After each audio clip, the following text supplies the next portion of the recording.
ready for some football. I don't know about you. Who else could it be but your man Lou? Yeah. The LouieTeeNetwork is powered by MusicHead University. MusicHeads, classes in session. Turn me up. Enroll on YouTube now. Link is in the description.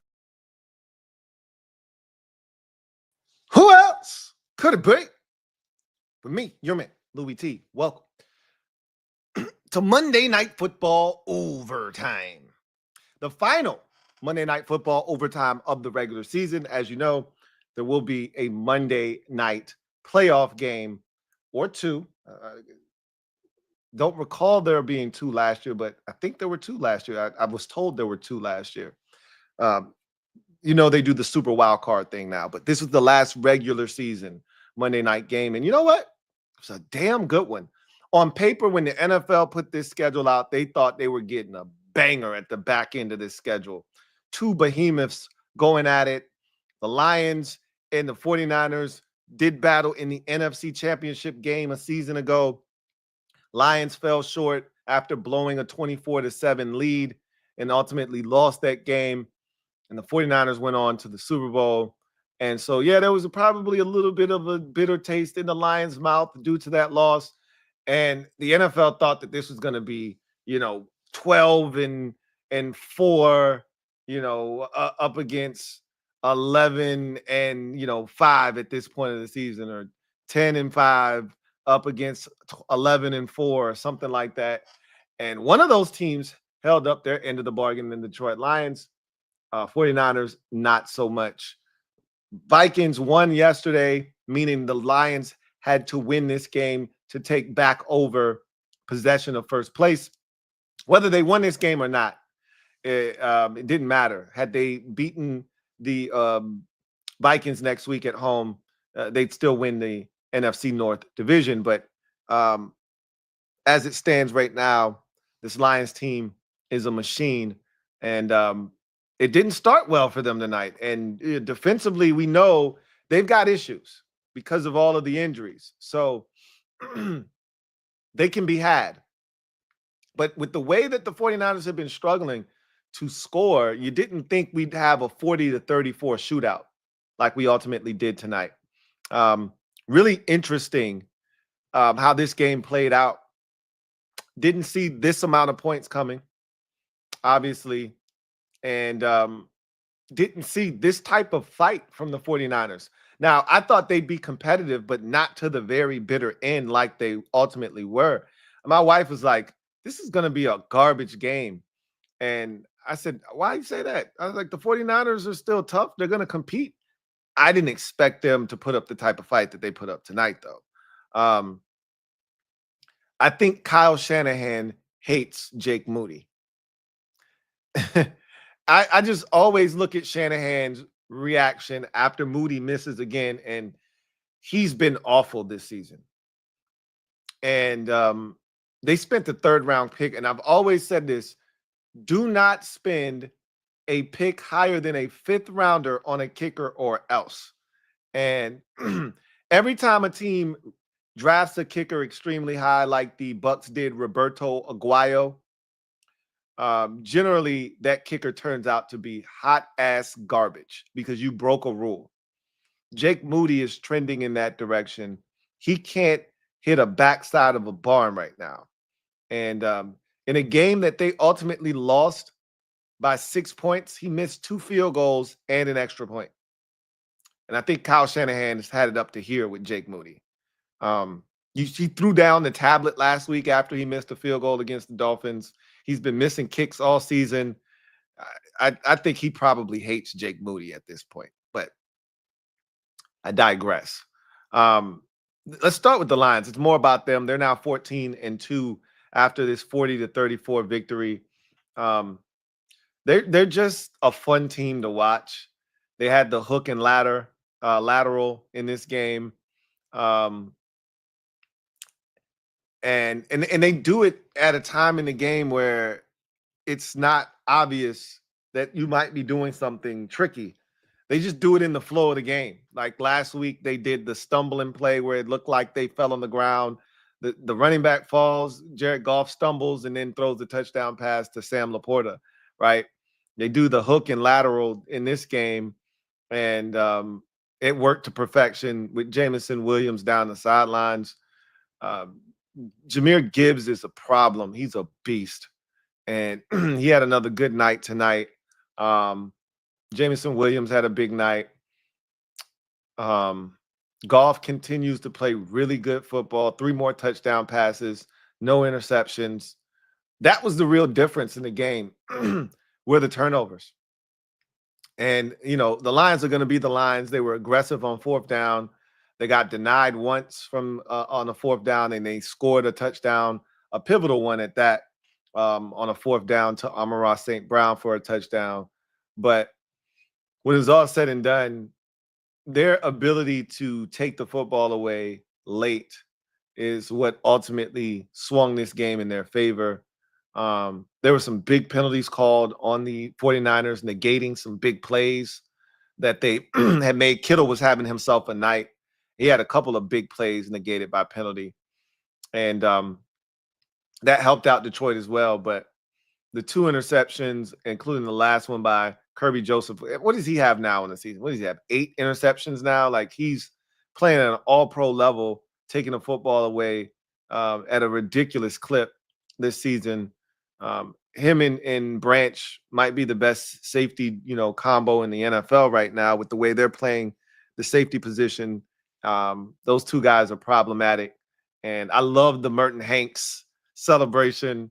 It brings back memories, seeing him do that after he got that late pick off of Brock Purdy. But this Lions offense, it just is a machine. And Ben Johnson is one of the best in the business at what he does. He's creative, but he's also simple, right? Like, they don't try to reinvent the wheel. They throw screens, they run the football, they go play action fake after they have success on the ground. But they they add in a little spice there, but they execute at a high level, do the Detroit Lions. That's the thing that's probably the most their most redeeming quality, I would say, is that they just execute at a very high level. They play offensive football at a very high level. And it's hard to stop them for 4 quarters because they execute at such a high level. How many times have they scored 40 this season? This has got to be like the 5th time they've scored 40 or more. They've hit 50, I think, twice this season. I mean, this is a dangerous team. And yes, they have some deficiencies defensively, but they can score with the best of them. And they're a fun team to watch. They're a really fun team to watch. Weapons all over the place. Jameson Williams, I think, is the true X factor for them, because before you had to defend Detroit, you didn't really have to defend the full football field because Amon-Ra St. Brown wasn't stretching the football field vertically. They didn't have a guy that threatened you up top. Now you have to defend the entire field. Laporta can work the middle. Amon-Ra St. Brown can work the intermediate and the short and the underneath. And then you got Jameson Williams that can hit you over the top. And so they can get you in a multitude of ways. And then they can throw a screen or they can hand it off to Jahmyr Gibbs and he can do the rest. They're really, really good. They're well coached and they're aggressive by nature because their coach is aggressive. So again, you got to defend them for 4 downs. And you might get them on the first 3, but as we saw tonight, it's hard to get them on that 4th down. So 40 points. 40 points. Started a little slow. Defense couldn't get stops initially, but they hung in, and then eventually they took over. They made the plays and ultimately won this game 40-34. That's going to be a fascinating game next week between them and Minnesota, because the first time Minnesota had them early, was up 10-0. And the Lions roared back and ultimately won that game. But Minnesota's not afraid. And they're playing with an abundance of confidence right now. And it's a big difference between being the 1 seed and home field throughout in that first round bye and being the 5th seed and having to go on the road. Somebody's going to win 13 games and have to go on the road as a 5th seed. That's crazy.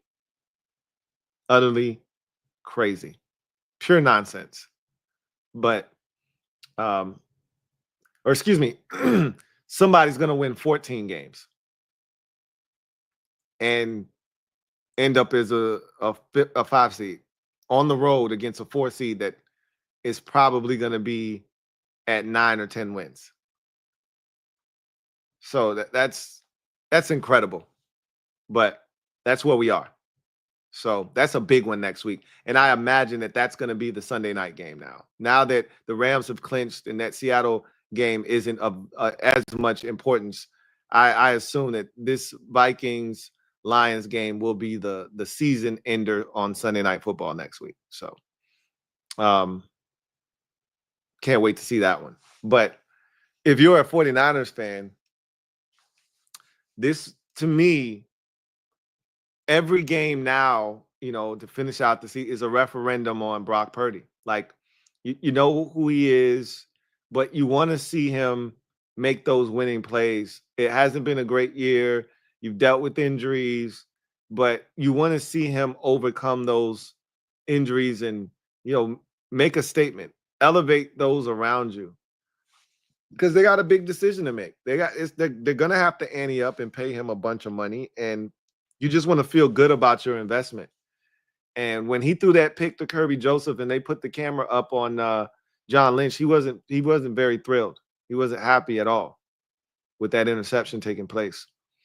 And, Purdy got banged up there at the end and didn't finish. But I really think that there are some internal conversations taking place about Brock Purdy, but ultimately you don't have any other recourse if you're the San Francisco 49ers. Like, you got to run it back with Brock Purdy. What else are you going to do? It's kind of like what I said about Dallas with Dak Prescott or the Dolphins with Tua. Like, you'd prefer, better, but what are you going to do? Not sign the guy and let him go somewhere else and not have a quarterback? So you're kind of stuck. And so Purdy's going to be back. He's taking you to the Super Bowl. He's taking you to the NFC Championship game twice in his very brief NFL career. So you're at a point now where there's no way that you're not bringing Brock Purdy back. So he's going to get broken off. It's just to what extent. And he played really well tonight outside of the 2 interceptions. He played really well, and they had some plays called back due to penalties that would have even, bolstered his numbers even more so. But with Purdy, always feels like that big interception, that letdown is always right around the corner. And he had that one tonight, obviously, late in the ball game when they needed him the most. He threw it. And it was a great play by Kirby Joseph. He baited him and then stepped in front of the pass, but you can't make that type of mistake. And it seems like Brock Purdy, too often this season in particular, is making that mistake in those big moments. But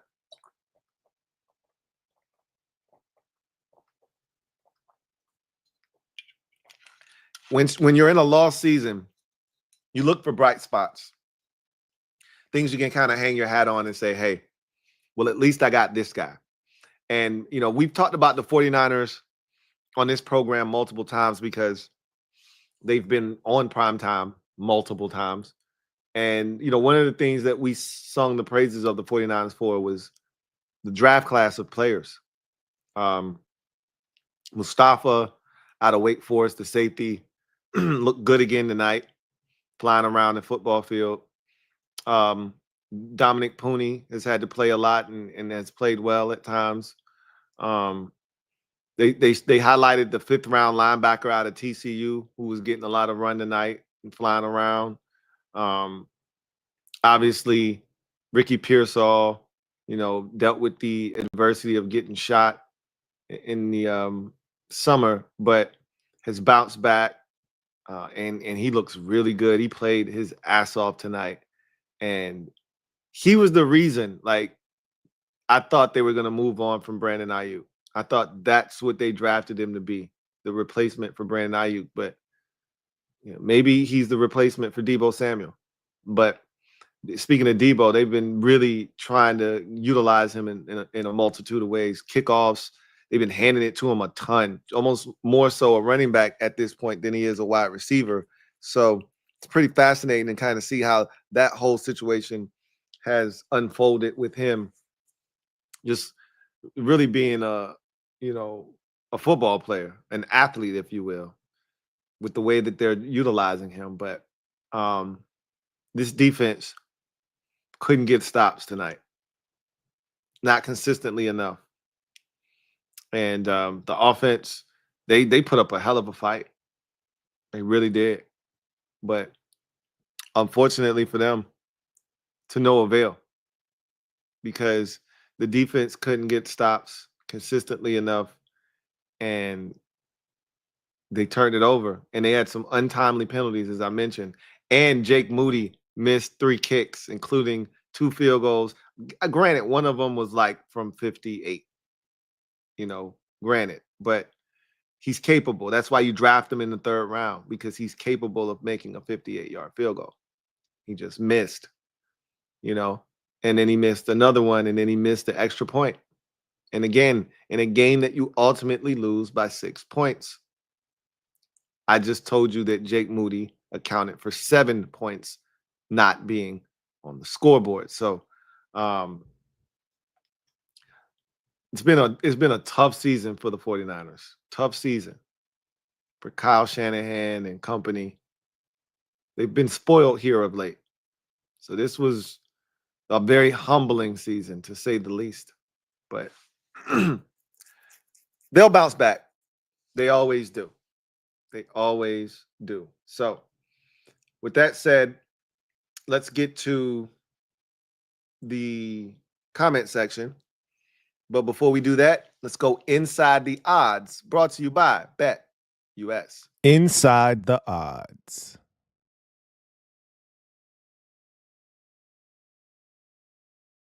Looking for a new book this football season? Bet US is where you need to be. Fastest payouts in the industry. Get back up to 10% on your net losses twice a year, as long as you've been active within the last 6 months. And for brand new users, use the promo code YouTube150 to get you a 150% sign-up bonus on your first deposit up to $2,000 and 125% sign-up bonus on your next 2 deposits up to $2,000 when you use the promo code YouTube150.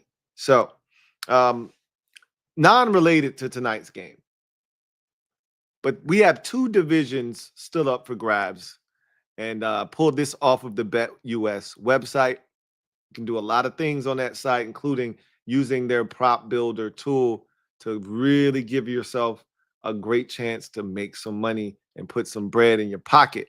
So head over to Bet US, explore the website, build you a prop if need be. But they've got action over there too. They've got specials, and these are the last 2 divisions to be decided in the NFL this year.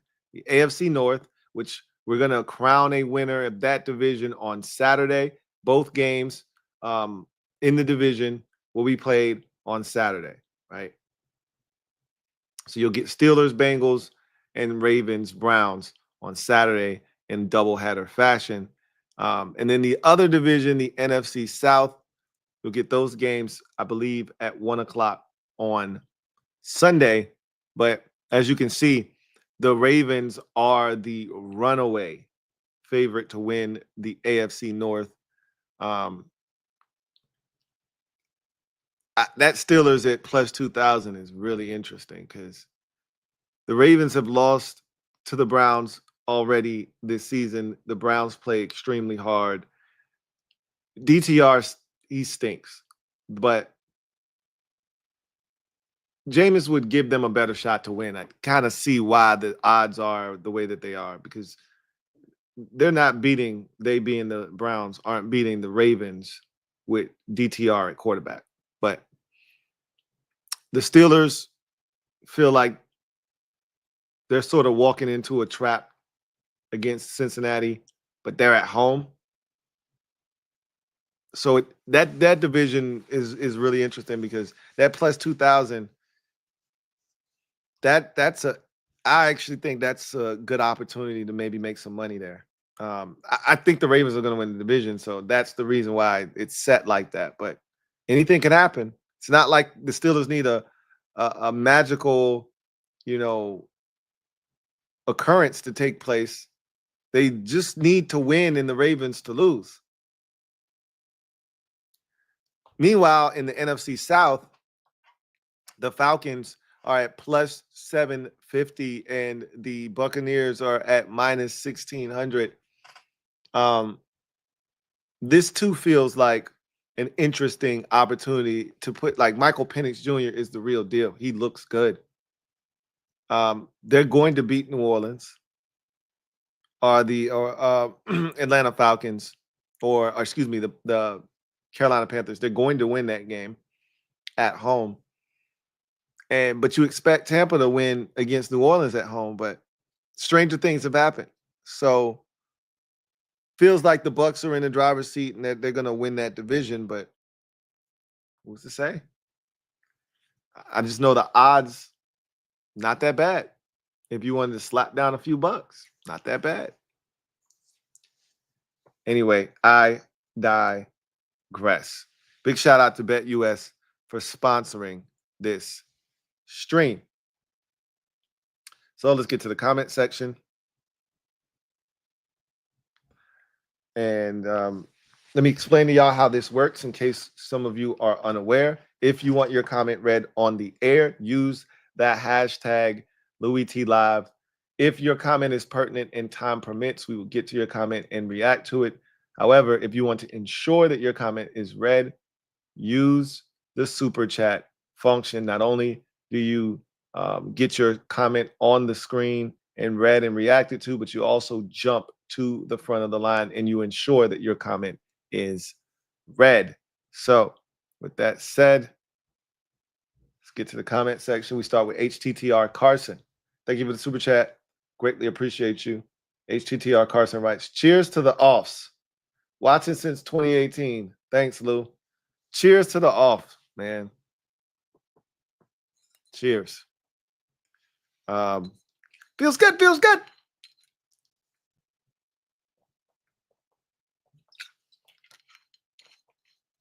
To be going to the offs. It really does. It's a blessing, man. JLG, thank you for the super chat. Greatly appreciate you.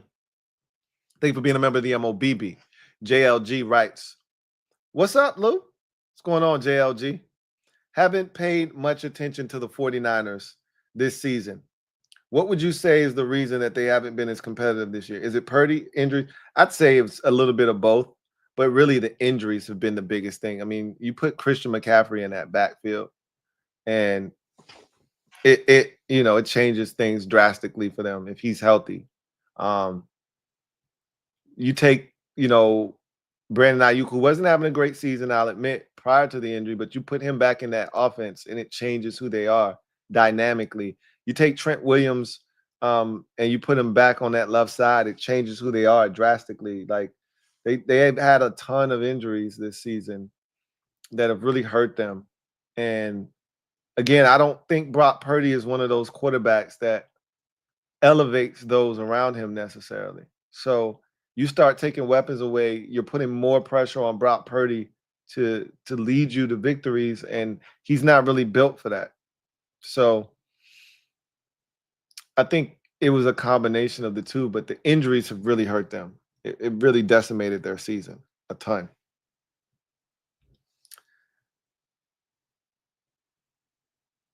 The Black LB, thank you for the super chat. Greatly appreciate you. Blackout B writes, what it do, Lou? Wasn't that cute? Yeah, man. It was fun, right? Didn't you enjoy that, right? But we know where the real show is. Next Sunday night, 8:20 in Detroit. Vikings, Lions, Bears. Oh my. We know where the real action resides. Can't wait to watch that game. That's going to be the perfect capper to what has been a phenomenal NFL season. Regular season, that is. So looking forward to that for sure. All right. See where we are.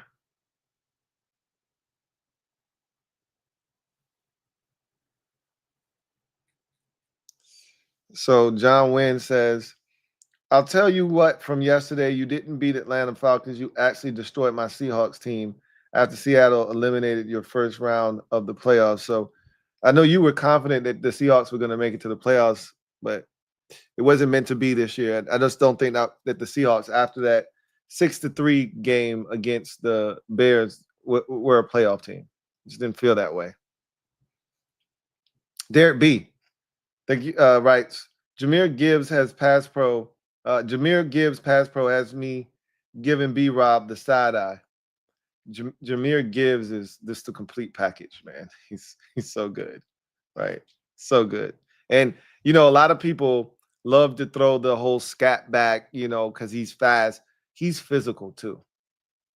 He's physical as well. So that whole dynamic of, oh, well, he's the fast guy. No, he'll put your dick in the dirt. He'll put your dick in the dirt. Niners fan writes, Purdy is atrocious. Jake Moody is the third worst round pick of all time. I always tell people, stay away from making these kickers a thing, right? Like, you want to draft a kicker, fine, do it in the 5th round. There's no reason to spend a pick on a kicker sooner than the 5th round. Simple as that. Our defense looks terrible. If Lynch and Kyle don't get this offseason right, could be in trouble. It's amazing, but this is what happens when expectations hit, right? I talked about this with the Commanders fans, like, enjoy this ride this season because it's young, it's fresh, it's new, and there are no expectations. So you're allowed to just kind of really be in the moment and enjoy it. But next year, there will be expectations. There will be an expectation that this team will be, the Commanders will be good, et cetera, et cetera. And the 49ers are at that point now where it's not good enough to, win 12 games and win the division and make the play. Like, they need to win a Super Bowl. It's Super Bowl or bust for them. And clearly they're not going to get that done this year. And, Purdy was a big part of why they didn't win as many games this season. The turnovers, the inaccuracy, the inconsistency. He wasn't terrible tonight, but again, he made some throws that he definitely would want back. Jake Moody is definitely a liability, and I'd be lying to you if I said I didn't see this coming. Like, you don't spend the 3rd round pick on a kicker. Simple as that. The defense it looks rough because you're banged up, but at some point you got to realize that you keep changing coordinators, and look, it's not by any fault of your own. You're good at what you do, but eventually, if you keep losing defensive coordinators, one of these dudes ain't gonna hit. And I remember Ron Rivera in Carolina had a run with his defensive coordinators, right? It was Sean McDermott first, who got the job in Buffalo. Then after him, it was Steve Wilkes, who got an opportunity in Arizona. And then he had hired Eric Washington after that, and he was asked as a D coordinator. And you guys had Salah, and then you had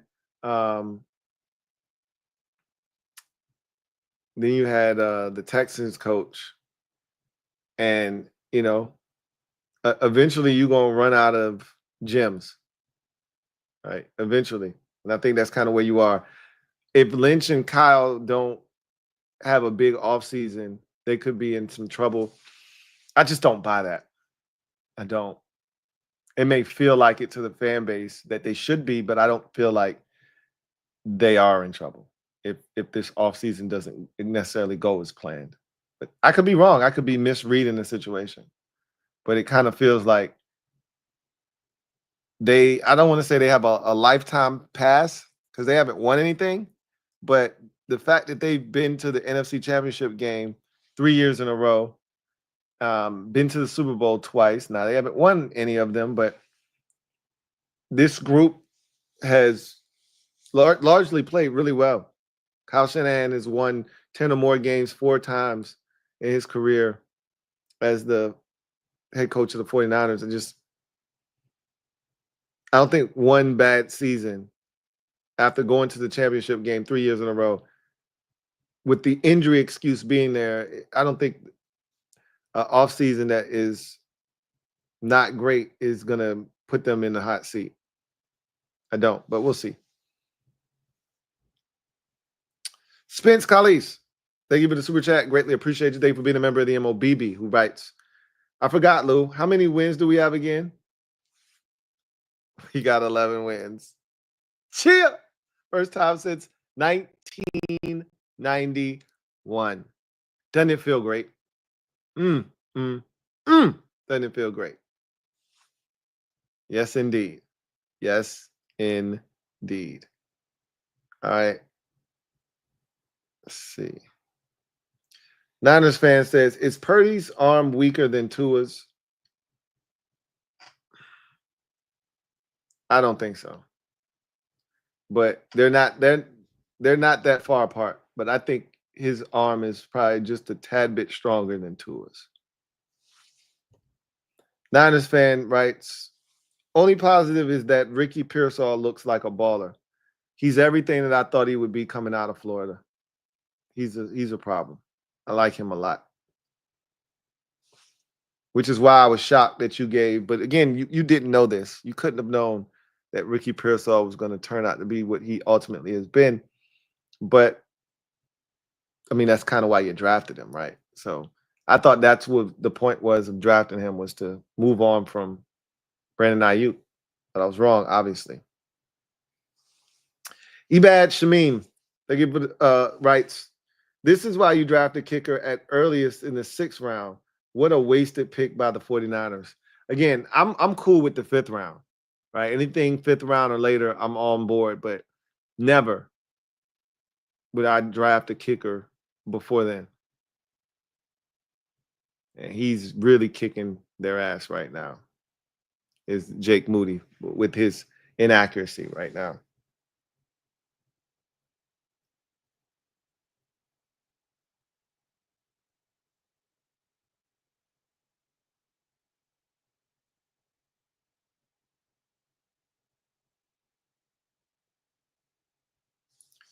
HTTR Carson writes, I remember that New Year's Eve celebration video last year. You really manifested this shit.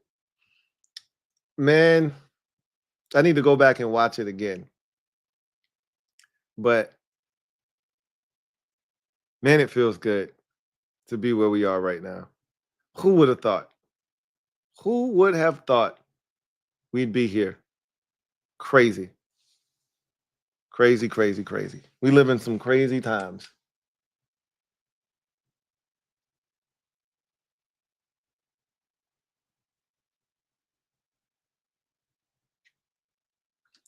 Anyway, I digress.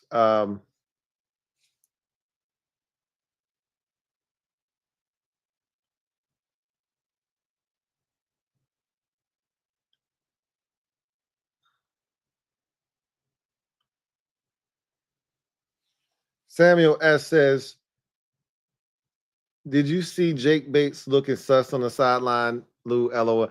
What the hell was he doing? Why was he laying down on the ground like that? Yeah, I don't really know what that was about. I don't know what that was about. I don't really know what's going on there.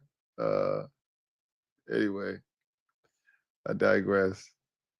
Rafael DeLuna writes, can the Lions make a run with so many injuries on? Yeah, they can, because they're so good on offense. It could catch up to them, obviously. All it would take is for Jared Goff to not have his A game one time, and the opposition, is able to move the ball on that defense, and you could easily run into a situation where they get smacked around and lose a game. But that offense is dynamic enough to carry them, and they could get some of those dudes back defensively, right? I don't know how many of them are like done for the season, but some of those injuries took place early in the year. Like, you never know, you might be able to get a couple of them back. So, yeah, I think they still can make a run, even with all of the, injuries. I think they can still make a run. Sheree, right? Could you rank 05, 07, 12, 15 in this team on paper? I mean, just off of, the knowledge of those teams and watching them, I tell you that this team is better than any of those teams just off the strength of Jaden Daniels. None of them have that it factor. 12 did, but you also had a compromised Robert Griffin III, who wasn't fully healthy either. But fully healthy, that 2012 team was interesting.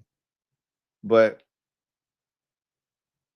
I'd still take this year's team, because that team had Pierre Garçon on it in 12. Excuse me. But it didn't have much else on offense. Alfred Morris was really good in that rookie season. The offensive line wasn't very good that year. The defense wasn't very good that year.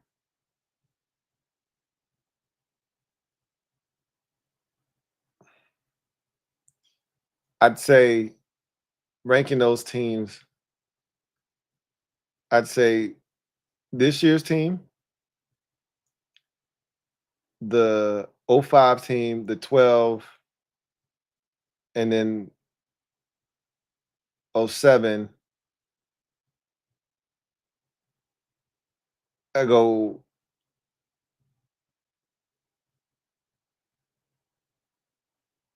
07 and then 15. The 15 team wasn't a great team.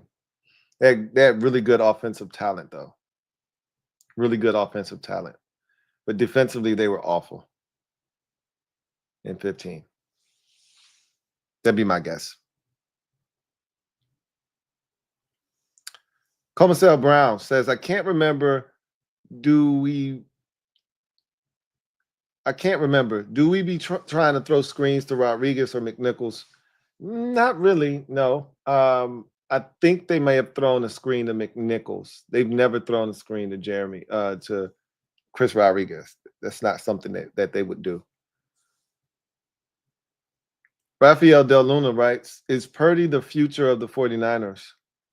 Yeah, I think that's kind of the position that they're in. Yeah, I do. I don't think a lot of 49ers fans are necessarily hyped about that, but I think that's kind of where they are, right? Royal Stacks, right? Just saw the big news. Will try my best to attend. Looking forward to it. Looking forward to it. I'll be promoting it. Again, if you're a member of the mob, I sent out a link with the opportunity to attend the watch party that we're going to have for the playoff game in Super Wildcard Weekend. Obviously, we don't know the exact date. We'll find that out next week as to when that game will take place, whether it's a Saturday night, a Sunday night, a Sunday afternoon, a Monday night. We don't know where and when it's going to take place, but what we do know is that the Commanders will be in the playoffs. And what we also know is I will be having a watch party, and I want as many of you to attend as possible. So hopefully you'll be in the building, Royal Stacks. I've opened up the window for tickets to be bought to the mob first. giving them the first crack at it. And then if it doesn't sell out over the next couple of days, then we'll open it up to the general public.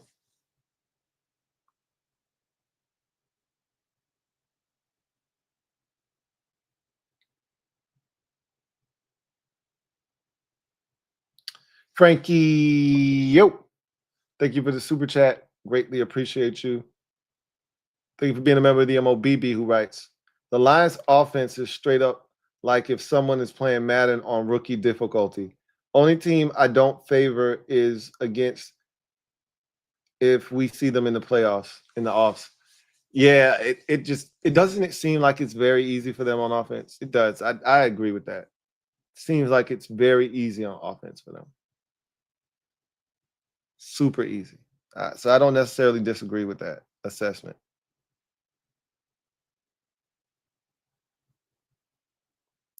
Abel Ambrosio writes, thought in AFC North Hard Knocks, we might be on one next year. It's been really good. I've enjoyed it to this point. I wonder if they're going to go with the whole division thing again next year, or if they're going to go back to one team on the in-season Hard Knocks. My guess is they stick with this division thing. But we'll see. And as far as Hard Knocks is concerned, we don't have to be on it because we made playoffs. So now if they do a whole division, you don't have a choice. So that's something else to keep in mind. Cam G writes, we got to get a ball hawk in Washington secondary. Yeah, man. Like Kirby Joseph is ridiculous. You see him step in front of that interception, catch it with no issues seamlessly.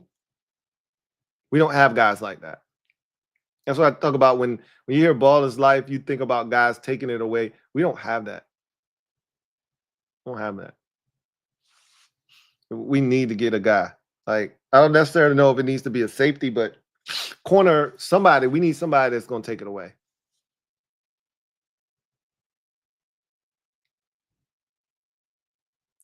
Rafael DeLuna writes, you got the Vikings or the Lions? Probably going to stick with the Lions. But I wouldn't be shocked if Detroit lost that game. Like I said, the Vikings played them pretty tough the first time. They were up 10-0 with the Vikings and kind of let that game slip through their fingers. So that one's going to be fun. I can't wait to see it. Cam G writes, got to get Terry the franchise record for TDs in a season 13. It would be nice. It would be nice. But again, we'll see. I know they want it for him, though. I know they want it. Sometimes you can want something so bad and squeeze it so tight that it becomes counterproductive. Comasel Brown writes, am I incorrect by saying they kept Louisville away from the line with pressure to spy Bijan Sunday? I haven't watched yet, so I can't tell you. I haven't watched it again to be able to tell you what they were or weren't doing. So hard for me to answer that question right now. Cam G writes, what are your thoughts on Debo going forward? I mean, he's interesting. At one point, we used to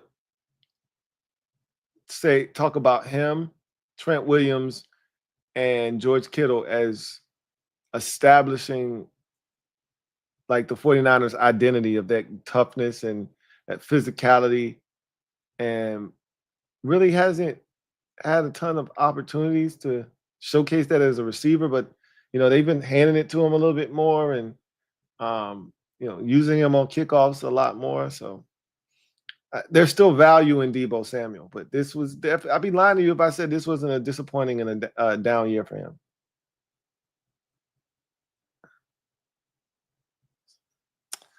I mean, we'll see.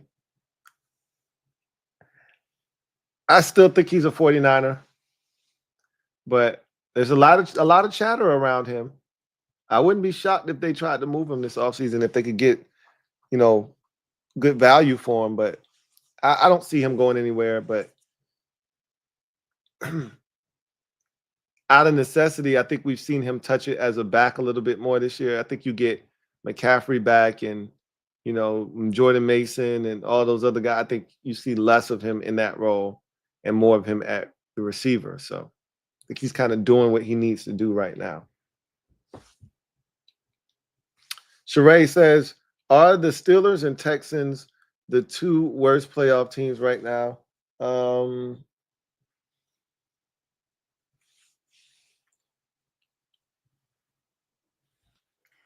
The Texans feel like it. I can't say that the Steelers are, but yeah, I feel like the Texans right now feel like food. And I wanted to say the same about the 4th seed in the NFC, but that's just not true. It's just not true. No matter who that 4th seed is, it could do some damage. But the Texans definitely feel like food, for sure. Jay Black writes, man, yesterday was lit. You was Louie Wright reading those supers. Bro. And I was on one last night. I ain't even gonna hold you, bro. I was feeling real good. I'll just say that. I was feeling nice last night. That's for sure. I was so nice last night that some of y'all thought that I might have been out of commission, which was not the case. But yeah, I was definitely lit. I ain't even gonna hold you. Cam G writes, would you prefer Washington to go after T. Higgins or draft a wide receiver? Both. We only currently have 3 receivers under contract after this season's over. Terry, Luke McCaffrey, and who's the other receiver? I'm forgetting somebody. But it's only 3 of them. So we got a lot of work to do. And I think it starts with trying to go get a guy like T. Higgins. Haval writes, Lou, what up with KJ? He played yesterday. He ain't getting no targets, but he played yesterday. We all thought he'd be a side grade to Noah Brown. Saw Bryson Tremaine get more snaps than him. Yeah, that definitely happened. But like I said, he'll be a guy that we may have to count on at some point. But right now, kind of just feels like he might be here to block. So we'll see. Comasel Brown. Lions Williams is nice. He's the new Debo and won me big money on my fantasy Super Bowl tonight, despite B-Rob and Luvu.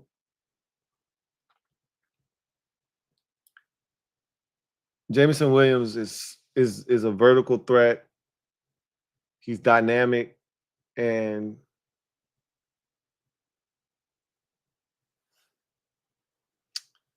congratulations for winning your fantasy football league. I've been hearing a lot of people talk about these championships that have been taking place, but when I said this earlier in the show, I'm going to say it again.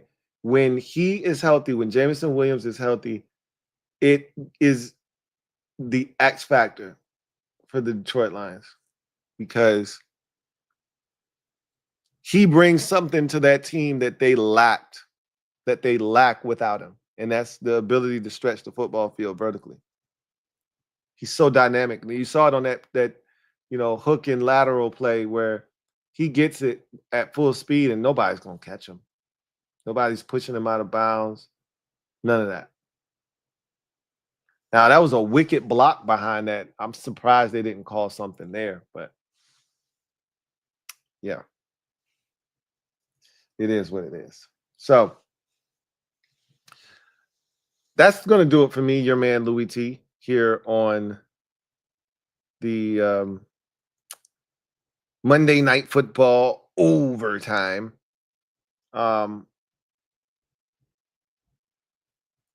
Lions get the win 40-34. It's actually a really fun game. A lot of guys stepped up, made big plays, but when it's all said and done, the Lions made more plays than the 49ers, and they get the victory. But the Lions are 14-2 with a chance to be 15-2, the number 1 seed, and home field throughout. That's a big effing opportunity. That's a big deal. Big spot. We're probably going to hear next week that this is the first time in NFL history, obviously since they went to the 17-game format, that you got 2 14-win teams playing against one another this late in the regular season. It just doesn't happen. So it's going to be crazy, but I digress. Let's give one quick shout out to BetUS for sponsoring this stream. And then we'll get out of here. BetUS, pretty good deal. Head over to BetUS. Use the promo code YouTube150 to get you a 150% sign-up bonus on your first deposit up to $2,000. 125% sign-up bonus on your next 2 deposits up to $2,000 when you use the promo code YouTube150. So that's going to do it for me, your man Louie T, here on Monday Night Football Overtime, the final Monday Night Football overtime of the regular season. And it went out with a bang. Lions outlast the San Francisco 49ers 40-34, run their record to 14-2, and set up a massive showdown with the Minnesota Vikings next week for the right to call themselves not only the winners of the NFC North, but probably most importantly, the number 1 seed in the NFC playoffs. The loser is going to be a 14-win 5 seed. Something that has never been done before in the history of the NFL as well. So a lot on the line, but they found a way to get it done tonight, did the Lions. Conversely, tough season for the 49ers, 6-10. This loss drops them 2 on the season. Full of, ups and downs, injuries galore. Brock Purdy did not finish this game. Joshua Dobbs did, due to an injury that was sustained by Brock Purdy. So it's just been one of those years for the 49ers. It reminds me a lot of 2020 for them. 2019, they went to the Super Bowl. That was the first real success that Shanahan and Lynch had. The next year, tons of injuries, win 6 games. I think they went 6-10 that year. And then after that, 3 straight years of the NFC Championship game, including 23, which was last year, being a visit to the Super Bowl. But they're anything but a Super Bowl caliber team right now, and a lot of it has to do with the injuries, but some of it has to do with Brock Purdy. But again, another conversation for another day. That's going to do it for me, your man Louie T. Until next time, you guys have a good one. Take care. God bless, and good night.